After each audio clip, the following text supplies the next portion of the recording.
2024 లేదా 25లో డిగ్రీ లేదా బీటెక్ చదివారా? సాఫ్ట్‌వేర్ జాబ్ కోసం ఎదురు చూస్తున్నారా? అయితే కోడ్ జ్ఞాన్ 100 డేస్ కోర్సులో చేరండి, జాబ్ సాధించండి. నమస్కారం అనిల్ సింగ్ గారు. నమస్తే శిరీష. సరే, ఈరోజు గోల్డ్ రేట్ ఎలా ఉంది? అండ్ తగ్గుతుంది అని ఆశపడే లోగానే మళ్ళీ పెరగడం మనం చూస్తున్నాం గోల్డ్ మూమెంట్లో. అండ్ దాంతోపాటు ఇప్పుడు వార్ జరుగుతుంది సార్ ఇండియా పాకిస్తాన్ మధ్యలో. అంటే గోల్డ్ ఇప్పుడు పెరుగుతుందా తగ్గుతుందా? ఈ వార్ ఎఫెక్ట్ ఎలా ఉంటుంది? అది ఎలా తెలుసుకోవాలి? గోల్డ్ విషయానికి వస్తే what ever has happen till yesterday, ఆ మూమెంట్ ఒకవైపు అయితే ఈ రోజు నుంచి ఇంకో వైపు ఉండబోతుంది. అంటే ఏముండబోతుంది, ఏం చూడబోతున్నాం మనం. సో ఫస్ట్ అండ్ ఫార్మోస్ట్ ఏంటంటే యుఎస్ నుంచి ఒక చాలా పెద్ద స్టేట్మెంట్ రావడం జరిగింది.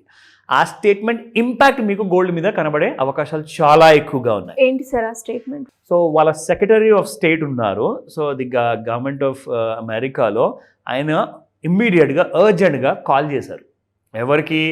The chief of army of Pakistan call చేసేసి, బస్ ఇప్పటిదాకా ఎగిరింది చాలు, ఈ escalated kind of a scenario ఏదైతే ఉందో దీన్ని డీఎస్కలేట్ చేయండి, కాస్తంత అర్థం చేసుకో పరిస్థితి, ఇమ్మీడియట్గా ఆపేసి ఏదైతే చేస్తున్నాం అని చెప్పేసి ఒక కైండ్ ఆఫ్ వార్నింగ్, ఒక ఫ్రెండ్లీ వార్నింగ్ లాంటి కాల్ వచ్చింది. అయితే మన వాళ్ళు ఏం చేస్తున్నారు, అయిపోయినాయి సార్, ఇంకా కొన్ని మేము వెలిగించేసాము ఆల్రెడీ, అది కూడా కాస్త వదిలితే దీపావళి, ఇండియన్ దీపావళి అనేది మేము కూడా ఆపేస్తామని చెప్పేసి ఆయన చెప్పాడు. అంటే అది ఒక కాన్ఫిడెన్షియల్ టాక్లేండి. ఏదైతే అఫీషియల్గా బయటకు వచ్చిందో ఆ విషయం మీకు చెప్తున్నాం, ఎందుకంటే ఈయన గారు కాల్ చేశారు, వాళ్ళు వినాల్సిందే. ఇప్పుడు ఈ రీజన్ ఎందుకు, ఆయన కాల్ ఎందుకు చేశారు, దానివల్ల గోల్డ్ మీద ఏం ఇంపాక్ట్ వస్తుంది అనేదే మనం తెలుసుకోవాలి ఇప్పుడు. ఓకేనా?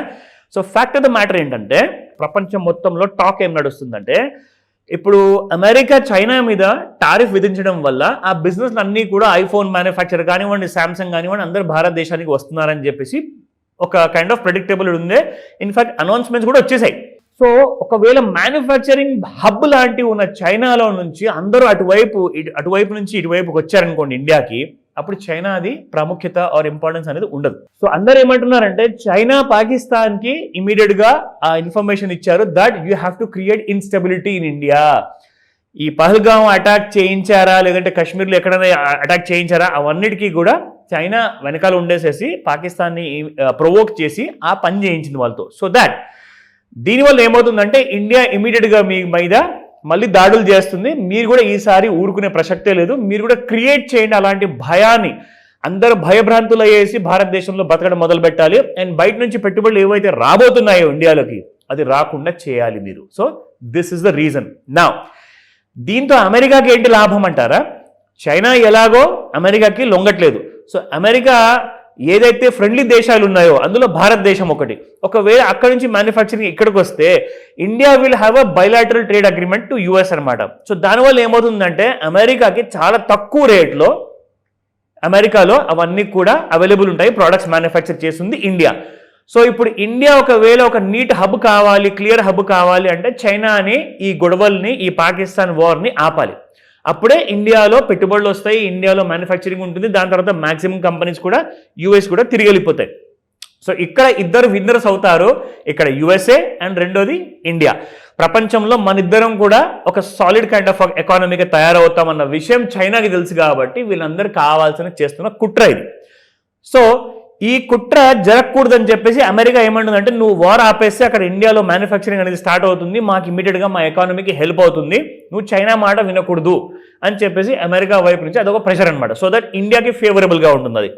సో నా ఇప్పుడు ఏం జరగబోతుందంటే, అమెరికా మాటనైతే ఈజీగా తీసుకోలేదు పాకిస్తాన్. ఎందుకంటే చాలా సంవత్సరాల నుంచి వాళ్ళ దగ్గర నుంచి kind of billions of dollars ఇప్పటిదాకా ఒక ఎయిడ్ రూపంలో, చారిటీ రూపంలో తీసుకున్నారు. సో మాట వినాల్సి వస్తుంది, ఆ ప్రెషర్ అనేది పాకిస్తాన్కి ఉంటుంది. సో రాబోయే కొన్ని రోజుల్లోనే, వారాలు కూడా అవసరం లేదనుకుంటున్నాను, కొన్ని రోజుల్లోనే ఇది ప్రశాంతంగా ముగియబోతుంది. అయితే గోల్డ్ ఏం చేయబోతుంది ఇక్కడ నుంచి? నా coming to the fact. Gold ఏం చేయబోతుందంటే 99,000 92,000 మధ్యలో ఉంది. ఒకవేళ వేరే దేశాలు ఈ గోల్డ్ అనే ఫిజికల్ గోల్డ్ అనే విషయం మీద సీరియస్గా అయ్యేసి వాళ్ళు ఇంకా ఎక్కువగా కొనడం మొదలు పెడితేనే మీకు అప్పుడు గోల్డ్ ప్రైసెస్ అనేది పైకి వెళ్ళే అవకాశాలు. అదర్వైజ్ వార్ పరిస్థితి అంటారా, అవన్నీ కూడా ప్రశాంతంగా ముగియబోతుంది. కాబట్టి అంటే అనిశ్చితత, వాట్ యూ కాల్ ఇట్ అంటే ఇక్కడ ఏంటంటే ఆ కైండ్ ఆఫ్ ఇన్సెక్యూరిటీ రీజన్స్ వల్లనే గోల్డ్ పెరిగింది. అంటే వార్ అయితే ఎప్పుడైనా గోల్డ్ పెరుగుతుందండి, అందరూ క్యాష్ తీసి గోల్డ్ కొనుక్కుంటారు. సో అలాంటి పరిస్థితి ఇప్పుడు రాదు. కాబట్టి గోల్డ్ మీకు 92,000 బ్రేక్ అయ్యేసి డౌన్ సైడ్లో బిలో 80,000 కిందికి వెళ్ళిపోయే అవకాశాలు ఉంటుంది ఒకవేళ ఎవ్రీథింగ్ విత్ ఇన్ ఫ్యూ డేస్లో ఆగిపోతే. ఓకే, సో నౌ మనం ఈ రోజు చూద్దాము ఎలా ఉంటుంది మనకు spot gold prices starting with 24 carrot. ఇక్కడ చూసుకుంటే నిన్న 98.35 ఉన్న 24 క్యారెట్ గోల్డ్ ఇవాళ 98.68 ఉంది. It has just gone up by 33 rupees. And 22 carat gold చూసుకుంటే 9,015 నిన్న ఉండింది, ఇవాళ 9,045 ఉంది. It has gone up by 30 rupees. So ఇక్కడ మనం చూసుకుంటే 18 క్యారెట్ గోల్డ్లో 7,376 నిన్న అండ్ ఇవాళ 7,400 రూపీస్, 401 ఇన్ఫ్యాక్ట్ 25 రూపాయల దాకా పెరగడం జరిగింది. మీరు కొన్ని రోజుల నుంచి వాచ్ చేస్తే ఇంత పాకిస్తాన్ వల్ల ఇంత వార్ అనే సిచ్యుయేషన్ వచ్చినా కానీ గత 3 రోజుల నుంచి గోల్డ్ అనేది న్యూ హైస్కి వెళ్ళట్లా. ఎందుకంటే గోల్డ్కి కూడా చాలా బాగా తెలుసు అక్కడ ఎవరైతే ఆపరేటర్స్ ఉంటారో లండన్లో వీళ్ళందరూ కూడా డాలర్ రూపంలో కొంటున్నారు అమ్ముతున్నారు. కానీ వీళ్ళందరికీ ఒక విషయం చాలా బాగా తెలుసు దట్ ఇదంతా పాకిస్తాన్ ఎంత ట్రై చేసినా కానీ ఇది సీరియస్ మ్యాటర్ అవ్వదు. వాళ్ళ దగ్గర ఎన్ని న్యూక్లియర్స్ ఉన్నాయి, మన దగ్గర ఎన్ని ఉన్నాయి, అదంతా అనవసరం. ఇక్కడ చైనా ఊరుకోదు, అక్కడ అమెరికా ఊరుకోదు, మిగతా దేశాలు కూడా ఊరుకోవు. మన ఇద్దరు దేశాలని కూడా ఆ న్యూక్లియర్ విషయానికి వెళ్ళకూడదని చెప్పేసి స్ట్రిక్ట్గా చెప్పున్నారు. సో కాబట్టి పాకిస్తాన్ మీద ఇప్పుడు ఆ విషయం సీరియస్గా ఇంపాక్ట్ చూపిస్తుంది అమెరికన్ స్టేట్మెంట్ వల్ల. సో గోల్డ్ మీకు ఇంట్రాడేలో కానివ్వండి, డైలీ చార్ట్లో కానివ్వండి ఎలా ఉండింది ఇప్పటిదాకా, ఎలా ఉండబోతుంది అనేది నేను మీకు చూపిస్తాను. So look at this. So ఇక్కడ నుంచి మనం గోల్డ్ చూసుకుంటే this is the very old rise అనమాట, చాలా ముందు ఇది పెరిగింది అది. సో అక్కడ నుంచి పెరిగిన తర్వాత సేమ్ ఎగ్జాక్ట్లీ మన ట్రెండ్ లైన్ని తెగ్గొట్టిన తర్వాత gold has come down. So ఇక్కడ నుంచి మనం చూసుకుంటే Shirisha from the date of 23rd April నుంచి గోల్డ్ అనేది పడడం మొదలుపెట్టింది. It has come down to 92,000 దాకా వచ్చింది. ఇక్కడ నుంచి మళ్ళీ మనం ఏదైతే ట్రెండ్ లైన్ ఇక్కడ డ్రా చేసామో దాని పైకి వెళ్ళింది. నా ఇప్పుడు మీకు ఒక కొత్త విషయం చూపిస్తా. Look at this. సో ఇక్కడ నుంచి సేమ్ వర్టికల్ రైజ్ అయినట్టే అయ్యి మీకు గోల్డ్ ఇక్కడ నుంచి పెరిగింది. కానీ మళ్ళీ మీరు చూస్తే గత 2 రోజుల నుంచి గోల్డ్ మళ్ళీ పడిపోవడం అనేది మొదలైంది. సో ఇది ఒక కంజెషన్ మూమెంట్లో ఉందన్నమాట. కంజెషన్ అంటే పెద్దగా పెరిగినట్లే పెరిగి మళ్ళీ చాలా ఎక్కువగా పడిపోయిన తర్వాత ఒక చిన్న రైజ్ వచ్చి మళ్ళీ చిన్న ఫాల్ వస్తుంది.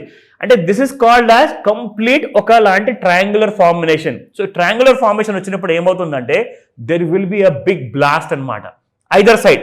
ఒకవేళ పాజిటివ్ స్టేట్మెంట్స్ ఇంకా ఎక్కువగా వచ్చాయి, వార్ ఆగిపోయింది, అంత ప్రశాంతంగా ఉండబోతుందంటే గోల్డ్ మీకు 80,000 టచ్ అవుతుంది డౌన్ సైడ్లో. అదర్వైజ్ ఒకవేళ వేరే దేశాలు కొనడం మొదలు పెడుతున్నారు, ఈ వార్ ఒకవేళ ముదిరింది అనుకుంటే అప్పుడు మీకు ఇంట్రాడేలో ఏం జరుగుతుందో చూపిస్తా. నా లుక్ ఎట్ దిస్. నిన్న డే మొత్తము బంగారము ఎప్పుడెప్పుడు న్యూ హైకి వచ్చే ఛాన్స్ ఉంటుందా అని చెప్పేసి ఎంతో మంది అసలు కళ్ళు కాయలు కాచాయనుకోండి. నిజంగా దే వర్ జస్ట్ వెయిటింగ్ అనమాట. But nothing happen. What happen మీకు చెప్తాను.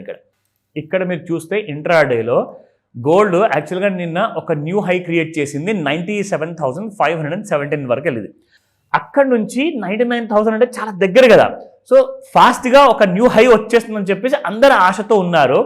సడన్గా గోల్డ్ అక్కడ నుంచి పడిపోవడం మొదలైంది Shirisha. So you can see here gold has come down and ఇక్కడ నుంచి మన ట్రెండ్ లైన్ ఏదైతే మనం డ్రా చేసాం కదా దాని కిందే అయింది కంప్లీట్గా. ఇవాళ సాటర్డే, రేపు సండే రోజున ఎండ్ ఆఫ్ ది వీకెండ్లో ఎలాంటి కైండ్ ఆఫ్ గుడ్ న్యూస్ వస్తుందా అని చెప్పేసి వరల్డ్ ఈజ్ వెయిటింగ్ అనమాట. అమెరికా అయితే ఒక కాలు మీద నిలబడున్నది. ఇమ్మీడియట్గా పాకిస్తాన్ నుంచి గుడ్ న్యూస్ రావాల్సిందే. సో మండే రోజున ఒక మేజర్ గ్యాప్ డౌన్. ఒకవేళ సండే రోజున గుడ్ న్యూస్ వచ్చింది అనుకోండి, మండే రోజున యూ క్యాన్ సీ బిలో 80,000 అని చెప్తున్నారు. ఇంటర్నేషనల్ మార్కెట్స్లో టాక్ నడుస్తుంది. సో వెయిట్ చేద్దాము.